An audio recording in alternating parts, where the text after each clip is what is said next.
হ্যাঁ গাইস, চলে এসেছি সকাল সকাল নতুন একটা ব্লগ নিয়ে তোমাদের সাথে। আর তোমরা দেখছো আমাদের সাথে লিভিং উইথ অমৃতা সমাপন।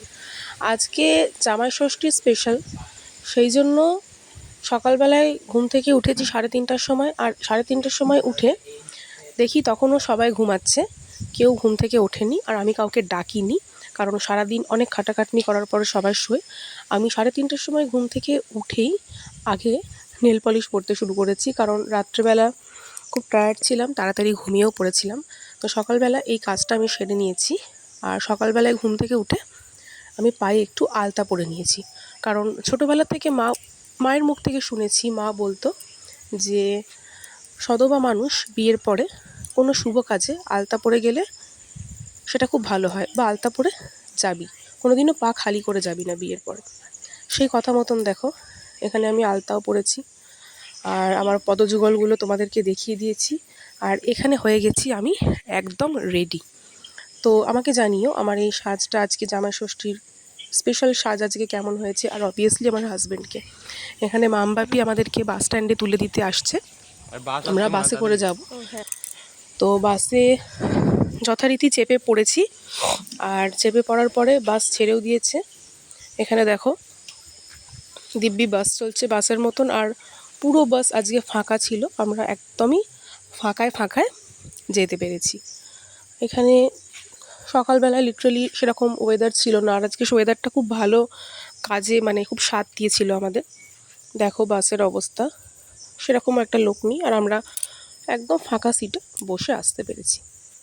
এখানে নেমে পড়েছি মদনপুরে স্টেশন থেকে, বেশিক্ষণের রাস্তা না, টোটো ধরলে হার্ডলি 5 মিনিট। তো স্টেশনে নেমে ভাবলাম তোমাদেরকে একটু দেখিয়ে নিই চারপাশের পরিবেশটা।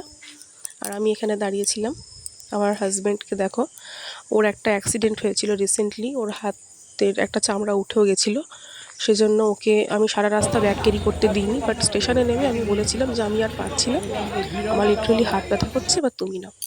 তো সেই কথা মতন মিষ্টির দোকান থেকে মিষ্টি নিয়ে চেপে পড়েছি একদম ভ্যানে, সোজা ভ্যানে করে চলেছি একদম গন্তব্যস্থলে। মুখে একটা আলাদাই হাসি, কারণ এত দিন পরে বাপের বাড়ি যাচ্ছি। আর বাপের বাড়ি যাওয়ার মজাটা না প্রতিটা মেয়ের কাছেই একটা অন্য রকম হয়। যখন মা বাবার সাথে দেখা হয় তখন মুখের হাসিটাই একটা অন্যরকম হয়ে যায়। ঠিক সেরকমই আজকের দিনটাও আমার কাছে এরকমই স্পেশাল ছিল। দেখতেই পাচ্ছ মা বাবার আদরের জামাই চলেছে, জামাই না, ওরা ওদেরকে আই মিন আমার মা বাবা ওকে নিজের ছেলের মতন ভালোবাসে, ছেলের মতো না, ছেলে হিসাবে ভালোবাসে, যেহেতু ওদের ছেলে নেই। বাট ভিডিও করার জন্য আমি এখানে জামাইয়ের কথাটা উল্লেখ করেছি, অতএব কেউ কিন্তু কিছু মাইন্ড করবে না। এবার দেখো লিটারেলি ওরা ব্যস্ত হয়ে পড়েছে এখানে যে কীভাবে আমাদেরকে আপ্যায়ন করবে। এখানে কথোপকথন চলছে জামাই, শ্বশুর, শাশুড়ি সবার সাথে, ভিডিও সূত্রে বলা, বারবারই বলছি। আর এখানে লিটারেলি মা পুজোতে বসে গেছে, কারণ একটু বাদে পুরোহিত আসবে। বাট ওই পার্টটাকে আমি স্কিপ করে গেছি, কারণ পুরোহিত অনেকটাই লেট করে এসেছিল। আর তার থেকেও বড় কথা হচ্ছে পুরোহিত আসার সময় আমি ভিডিও করতে পারিনি, কারণ পুরো ভিডিওটাই আমাকে স্কিপ রাখতে হয়েছে। সুতরাং বুঝতেই পারছো তখন পুরোহিতে পুজো করছিল, আর আমাকেও তার সাথে বসতে হয়েছিল সুতো বাঁধার জন্যে। অতএব পুরোহিতের পার্টটা আমি তোমাদেরকে স্কিপ করে দিয়েছি এই জন্য, কারণ তখন ভিডিও করার কেউ ছিল না। তারপরে যথারীতি পুরোহিত পুজো করে গেল, এবার খেতে দিচ্ছে, যাকে বলে পাখার বাতাস দেবে জামাইকে। ঠিক সেইভাবেই দেখো এখানে সব কিছু দিয়ে সাজানো হয়েছে, 5 রকম ফল, মিষ্টি, লুচি, মাও বসে পড়েছে পাখার বাতাস দিয়ে। পুরোহিতকে পুরোহিতের মতন ছেড়ে দিয়ে এবার মা মায়ের কাজটা করছে, যেটা একটা শাশুড়ি হিসেবে জামাইয়ের উদ্দেশ্যে করার কর্তব্য। ঠিক সেরকমই খেজুর বিচি, আর এখানে যাকে বলে শুকনো ড্রাই ফ্রুটস, খেজুর, আর এখানে কিছু পাখা নিয়ে, আর যেরকম যেরকম রিচুয়ালস হয় দেখো তোমরা দেখতেই পাচ্ছ। এই মুমেন্টসটা একটা অন্যরকম, প্রতিটা জামাইয়ের কাছেই মনে হয় এই মুমেন্টসটা একটা অন্যরকম মুমেন্টস। তো দেখো এখানে আশীর্বাদ পর্ব কিন্তু জোর কদমে চলছে।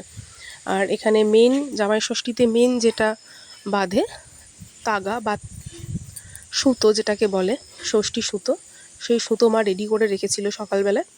ও আসার পরেই বেঁধে দিচ্ছে দেখো। আর এখানে যা যা নিয়ম সবই করা হচ্ছে। আর ওর হাতটাও দেখো লিটারেলি কতটা কেটে গেছে। বেচারি হাত দিয়ে ভালো করে কোনো কাজও করতে পারছিল না, কাল থেকে খুব প্রবলেমে পড়েছিল। এখানে হাওয়া দেওয়া চলছে আর জামাই লজ্জা পাচ্ছে। জামাই লজ্জা পেয়ে এখানে মুচকি মুচকি হাসছে। আর আমার মায়ের তো গরমে প্রাণ অষ্টাগত হয়ে যাচ্ছে। আশীর্বাদ পর্ব কিন্তু চলেই যাচ্ছে। এবার পালা চলছে ধান দুব্য দিয়ে আশীর্বাদ, একটার পর একটা আশীর্বাদ। আশীর্বাদের কত ভ্যারাইটি হয় দেখো, তাই না? আমাদের বাঙালিদের কত রকমের রিচুয়ালস, জামাই ষষ্ঠী, অষ্টমঙ্গলা, জোড় ভাঙা, বিয়েতে কত রকম রিচুয়ালস থাকে, সেরকমই জামাই ষষ্ঠীও। এবারে বাবাকে দেখতে পাও তোমরা, বাবাও বসেছে এখানে। লিটারেলি বাবাও দেখো ওকে আশীর্বাদ করছে। আর খাবারের কথা তো কিছু বলার নেই, আশীর্বাদ পর্ব চলেছে। আর এখানে যে যার মতন শুভ মনস্কামনা নিজের পূরণ করার জন্যে আশীর্বাদ করেছে। এবার গিফট দেবার পালা, যে যার গিফট এবার এক এক করে বের করছে। সত্যি কথা, আমাদের বাঙালিদের রিচুয়ালসের শেষ হয় না, একের পর এক রিচুয়ালস। সেই রিচুয়ালসগুলো পালন করতে করতে আমরা প্রায় হাঁপিয়ে উঠি। তবুও এই রিচুয়ালসগুলোর মধ্যে দিয়ে আমরা বাঙালিরা নিজেদের মনের মধ্যে একটা অন্য স্বাদ খুঁজে পাই, আর নিজেদের মনের মধ্যে একটা অন্য আনন্দ খুঁজে পাই। আমাদের বাঙালিদের সবথেকে বড় কথা হচ্ছে 12 মাসের 13 পার্বণ। সেই জন্য বাঙালিদের আনন্দেরও শেষ নেই, কেনাকাটারও শেষ নেই, উৎসব আর আয়োজন, খাওয়া দাওয়া, আনন্দ কোনোটাই শেষ নেই। আর এগুলো আছে বলেই মনে হয় আমরা বেঁচে আছি। এই আনন্দগুলো যদি জীবনে না থাকতো তাহলে মনে হয় আমরা কোনো প্রাণী বেঁচে থাকতে পারতাম না। এবার বসিয়েছে মা আমাকে ওর পাশে, আমাকে এবার আলাদা করে আশীর্বাদ করবে আর আমার হাতেও সুতো বাঁধবে। তো দেখতেই পাচ্ছ তোমরা, এখানে আর কিছু বলার নেই। আশীর্বাদ পর্ব এখানে চলছে এবার আমাকে। ওদিকে তো বাবা ব্যস্ত হয়ে পড়েছিল, কি করবে না করবে, কখন কি করবে, কি খাওয়াবে, কি বাজার করবে, এভরিথিং সব কিছু নিয়ে যা যা নিয়মকানুন ওর জন্যে হলো, সেই সেম নিয়মকানুন আমার জন্যও চলছে। দেখো তোমরা,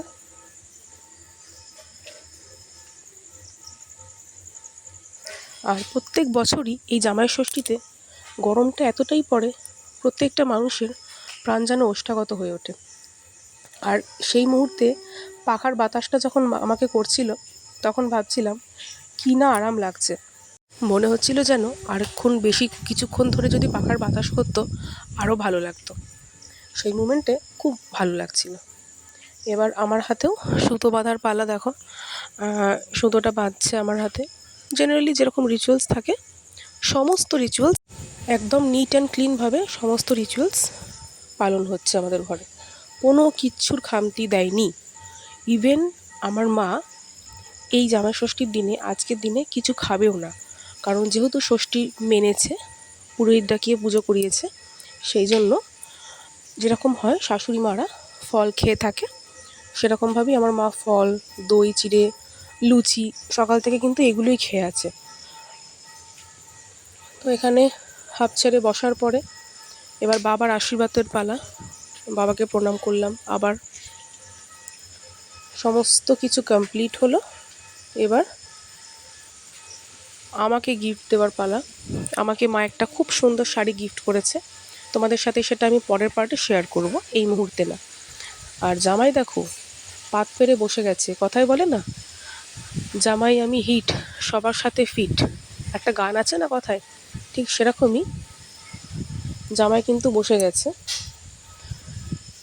এরপরে দুপুরে চলে এসেছি সোজা, আর কোনো গল্প না, খাওয়া দাওয়া করে সকালের জলখাবার খেয়ে এবার দুপুরের পালা। এখানে দুপুরবেলায় আমাদের আজকের আইটেম হচ্ছে মাটন বিরিয়ানি। দেখো ওই হাঁড়ির মধ্যে, সাথে হচ্ছে বেগুনি, তার সাথে হচ্ছে কাতলা ভাপা, ইভেন তার সাথে একটাও হচ্ছে চিকেন কষা। দই, মিষ্টি, চাটনি, পাঁপড়। পাতে তো এগুলো থাকবেই, দেখতেই পাচ্ছ। আমি আলাদা করার বলার কিছু নেই, এখানে তো হচ্ছেই। তো তোমাদেরও কার কার বাড়িতে আজকে কি কি আইটেম হয়েছে অবশ্যই কিন্তু আমাকে কমেন্ট সেকশানে কমেন্ট করে জানিও, ঠিক আছে? আর আমি তো আমারটা শেয়ার করছি, তোমরাও তোমাদেরটা আমাকে শেয়ার করো, এতে করে মানুষের মধ্যে কমিউনিকেশানও বাড়ে। খাওয়া দাওয়ার পরে একচোট লম্বা ঘুম দিয়ে নিয়েছি। ঘুম দেওয়ার পরে শরীরটা বেশ ভালো লাগছিল।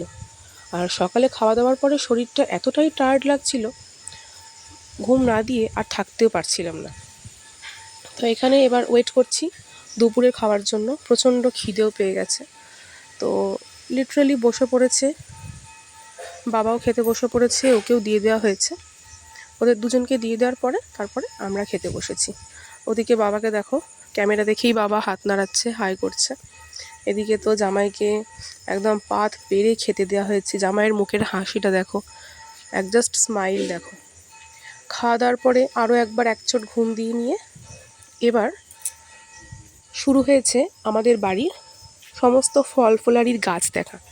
আমার বাপের বাড়িতে প্রচুর ফল ফুলের গাছ আছে, যেমন বলতে পারো জাম গাছ, লিচু গাছ, কাঁঠাল গাছ, কলা গাছ, আম গাছ, ইভেন সবেদা গাছ আর জামরুল গাছ। তো এই সবগুলো এই গরমকালে প্রচুর ফল ধরে। তো সেগুলোই আমার মা ঘুরিয়ে ঘুরিয়ে দেখাচ্ছিল তার জামাইকে, ছেলেকে। আর আমি এখানে দেখো তোমাদেরকে দেখাচ্ছি কাঁঠাল হয়েছে গাছে। আমাদের এই গাছটায়, বাড়ির এই গাছটায় দুটো বড় বড় কাঁঠাল হয়েছে, একদম ঠাসা কাঁঠাল যাকে বলে, আর প্রচণ্ড মিষ্টি। আর দেখো এই পাশের গাছটাতেও একটা কাঁঠাল হয়েছে, অনেকটাই বড় কাঁঠালটা। তো এই করে আমাদের বিকালটা কেটেছে, বেশ ফ্রেশ লাগছিল মাইন্ডটা। এরপরে চলে এসেছি সবেদা গাছে বুঝতে পারিনি এবছর সেরকম খুব একটা ফলন হয়নি বন্ধুরা, একদমই ফলন হয়নি। বাট শীতকালে তো গাছ ভরে যায়, গাছ দেখা যায় না, ফল দেখা যায় বেশি। এই দেখো মাকে দেখো, মায়ের কাণ্ড। মায়ের তো মানে গাছে পালায় ওঠা স্বভাব আছে। মা দেখো লিটারেলি এখানে জামরুল পাড়তে চলে এসেছে। আর জামরুল গাছে জামরুল হয়েছে দেখো পুরো ভর্তি, মানে গাছ ভরা জামরুল যাকে বলে। আর আমিও ভাবলাম মায়ের সাথে সাথে একটু ওস্তাদি মারতে যাই, জানি না হাত পা ভাঙবে কিনা। তো আমিও ডালপালা ধরে টানাটানি শুরু করে দিয়েছিলাম, মা মেয়ে। আর এই দেখো জামরুল একদম মানে কী যে আনন্দ হচ্ছিল, পেড়ে নিয়ে এসেছি। এই দেখো এখানে। আর মজা লাগে এগুলো বাড়ির গাছের থেকে এগুলো পাড়তে, এগুলো খেতে মজা লাগে। এরপরে এবার চলে এসেছি আম। এটা হচ্ছে,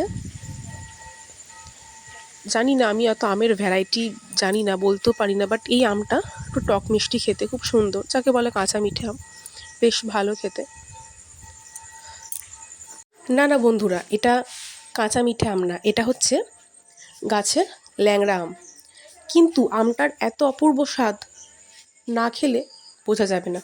তো এইগুলো দেখে আমার বর তো একদম প্রায় পাগল হয়ে গেছে। আর এবার সব কিছু শেষে সন্ধে টন্ধে দিয়ে চলে এসেছি চা খেতে, একজনকে চা দিয়েছি। তো যাই হোক, আজকে আর বেশি লং করছে না ভিডিওটা, এমনি লং হয়ে গেছে। কেমন লাগলো জানিও। আর নেক্সট ব্লগ পেতে অবশ্যই চ্যানেলটাকে সাবস্ক্রাইব করে দিও, পাশে থাকা বেল আইকনটাকে প্রেস করে দিও। আজকের ব্লগটা তোমাদের কেমন লাগলো অবশ্যই অবশ্যই আমাকে কমেন্ট সেকশানে কমেন্টস করে জানিও। আজকের মতন ভালো থেকো, সুস্থ থেকো, সাবধানে থেকো, টাটা। আর প্রত্যেক দিন প্রতিটা মুহূর্তে আমার সাথে থেকো, ইভেন বারবার বলছি আমাদের পাশে থেকো, আমাদেরকে সাপোর্ট করো। এটুকুই বলবো, আর বেশি কিছু বলবো না। এখন সবাই মিলে আমরা বাইরে বসে আছি, আজকের দিনটা খুব এনজয় করছি। খুব ভালো থেকো তোমরা সকলে, সুস্থ থেকো, টাটা।